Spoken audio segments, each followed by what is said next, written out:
साथियों, आज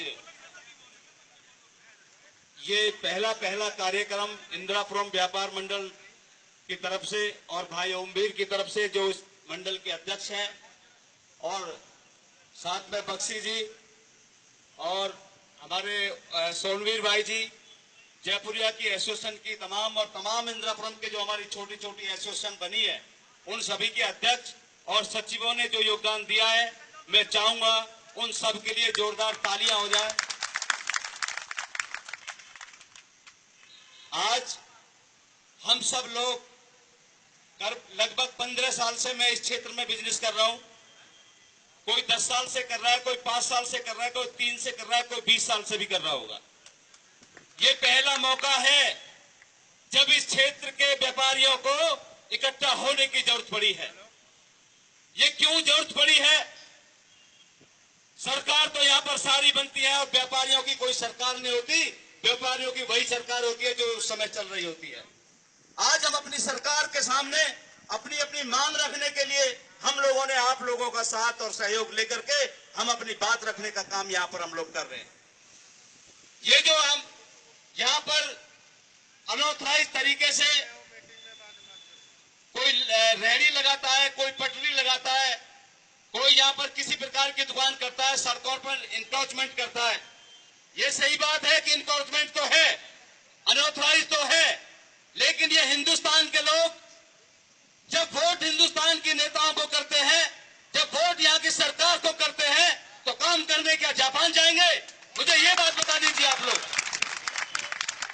अगर ये लोग यहां पर वोट करते हैं, यहां पर सपोर्ट करते हैं और आपको वोट करते हैं, तो व्यापारी और व्यापार भी यही करेगा, खोखा भी यही लगाएगा, पटड़ी भी यही लगाएगा और अपना व्यापार करके अपने बच्चों को पालेगा। मैं तो सरकार को एक बात कहना चाहता हूं कि शुक्र करो इन लोगों का जो लोग अपने बच्चों को अपने बाप पालने का काम कर रहे हैं, क्योंकि तुम तो रोजगार देने में भी असमर्थ हो। तुम लोग तो रोजगार भी नहीं दे पा रहे हो। और इस देश का व्यापारी कितना ही भी छोटा हो, कितना ही भी कमजोर हो, कितना ही भी गरीब हो, 2 से 3-4 लोगों को तो रोजगार देने का काम करता है। व्यापारी सरकार की हर तरह से मदद करता है, टैक्स देकर के मदद करता है, लोग अनएम्प्लॉयों को एम्प्लॉयज देकर के वो मदद करता है और तरह तरह के लोगों को यहाँ को विधायक बनाने का काम करता है, निगम पार्षद बनाने का काम करता है। लेकिन क्या इसलिए करता है कि आज हमारे बच्चों के सामने हमारे ये पट्टी दुकानों के सामने नहीं है दोस्तों। ये पट्टी हमारे बच्चों के पेट पर लगा दी गई है कि आज से आपका खाना पीना बंद किया जाएगा, क्योंकि आपने हमें वोट देकर के गलती की है। इस गलती का एहसास हमको ये लोग कराने का काम करते हैं।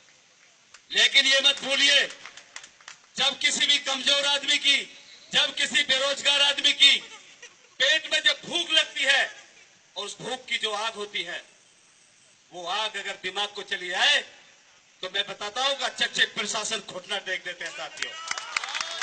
तो वो भूख ऐसा काम मत करिए कि हम लोगों को भूखे रहने पर मजबूर कर दें।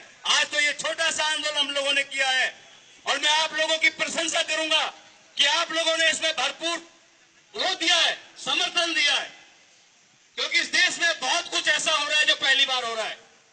सुप्रीम कोर्ट का सहारा लेकर के ये लोग हम पर इस तरह की लाइन खींच रहे हैं, हमारे व्यापार को बंद करने का काम कर रहे हैं। सुप्रीम कोर्ट का आदेश है, ये भी पहली बार हो रहा है। लेकिन आपने न्यूज पेपर और टेलीविजन में सुना होगा कि सुप्रीम कोर्ट के 4 जज बाहर निकल कर गए। ये भी इतिहास में पहली बार हुआ कि सुप्रीम कोर्ट पर अब कुछ ऐसी बातें हो रही है जो देश के विरोधी हो रही है और व्यापारियों के विरोधी हो रही है, वो आज अब पटल पर दिखने लगा है कि कुछ ऐसा चल रहा है।